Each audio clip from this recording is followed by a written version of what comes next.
Great Scott. Great Scott. Great Scott.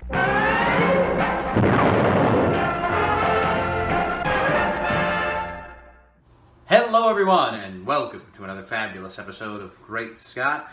I'm Scotty V. Thanks for watching. So, I've been fielding questions for a week or two now. I have seen them online. I've seen write-ups online.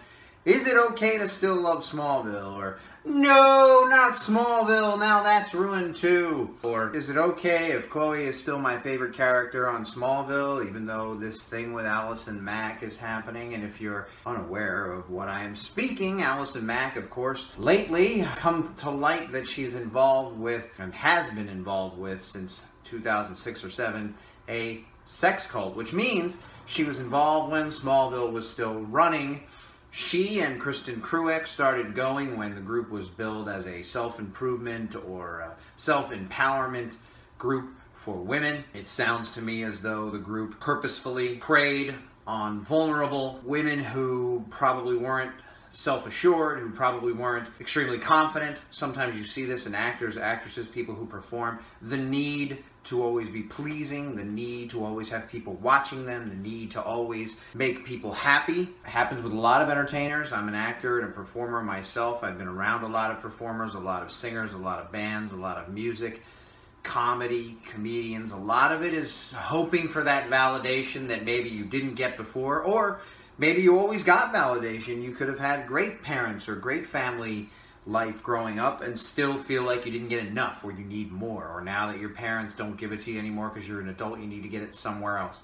Sometimes there's a screw loose, sometimes it's some sort of a mental issue, or sometimes it's just being human, the need to be noticed, the need to have people desire you, to have people be nice to you, to have people make you feel good about yourself. And I think this Rainier, he's the starter of this organization, must have had that idea in mind when he started preying on young women who might have been vulnerable. Obviously, a woman who has her full confidence about her, who is strong in her life and knows who she is, wouldn't need to seek out this sort of thing necessarily. Although there are self-help groups, and you can go to gurus and you can watch people give speeches and read books and try to improve yourself as you go on. But I think a situation like this is somebody preying on the weak, somebody preying on the vulnerable, which is kind of like a villain, a supervillain. It's almost like a comic book plot, and it's ironic that we're talking about a Superman character. We're on a Superman vidcast, we're on a Superman website, and we have a Superman-related actress in Allison Mack, who originally started going to this, and who knows how she originally started going, or maybe she knew from the beginning. Kristen Cruick got out around 2009, I believe she said, and she saw no wrongdoing, no sexuality, no violence, no slavery type stuff. They call them slaves and masters. This Rainier has other women under him, and they bring women to Rainier, and they have them under them. The woman has women under them, and they do whatever, and they have all kinds of agreements that they must do what their master desires. They have to be branded. There's speculation that Allison Mack's very own initials are in the, I think it's Kenneth or Keith Rainier, KR, and it's AM in one thing together, that possibly she designed it, that it was she that was his right-hand woman, and did a lot of the recruiting and got a lot of people involved. It's said during the trial that's begun this week that she reached out to people like Hermione from Harry Potter, Emma Watson, and she's reached out to Kelly Clarkson, American Idol winner, trying to get them interested in this. And the tweets that she sent sound like a person trying to recruit people for a self-improvement seminar. It's 12 hours long, it's hard work on the mind.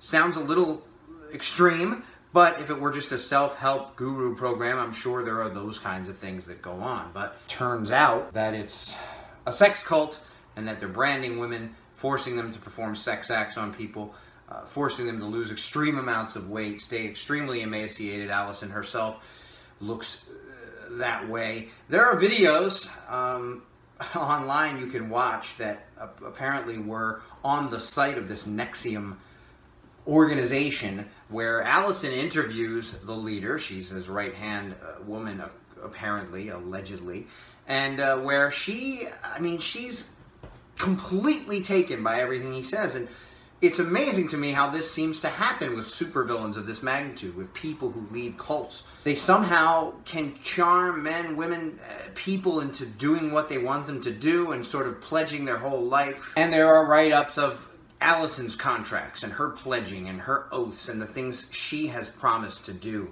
for Rainier. And it's just incredible to me that these types of people can get those types of people to commit to that sort of thing. It's a mixture of being extremely fragile, mentally unstable, I guess, or very depressed or sad or needy or just evil, that someone like Rainier exists, that someone like Allison Mack could get taken in so much that she would be willing to do these things. And yes, it's okay to enjoy Smallville. Yes, it's okay to have Chloe be your favorite character. Allison Mack probably isn't going to be anyone's favorite person anytime soon. I met her in 2008 at the Superman celebration. She met my daughter, who was named Chloe. We picked the name because when she was born in 2006, we were watching 24 and we were watching Smallville, and Chloe was a very prominent name. It was used all the time on those shows. We liked both the characters, and so we thought the name was a good name. A lot of people are saying, unfortunate you named your kid after Allison Mack, huh? Well, we named her after a character, we named her after a name, and we liked the name. We thought it was cute. So, if you like Smallville, if you liked Allison Mack as the character Chloe, you can still enjoy that sort of thing, in my opinion.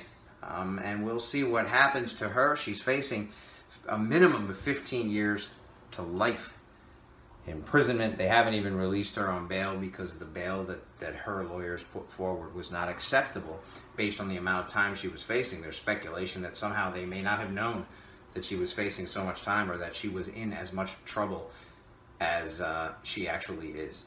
It's incredible. It's one of the craziest stories to come out of Superman fandom that I can remember. We have the George Reeves murder suicide thing that's been speculated about for years and years. We have Christopher Reeve getting paralyzed in a horse accident. We have this Superman curse that everyone always talks about, and now we have Allison Mack. I don't believe in curses. I don't believe there's anything connected to Superman in that way, but certainly there'll be a lot of talk about it moving forward. It's gonna be weird though when Smallville season 12 launches next year on Netflix to not have Allison Mack playing Chloe. Thanks everybody for watching, and remember, don't join a sex cult.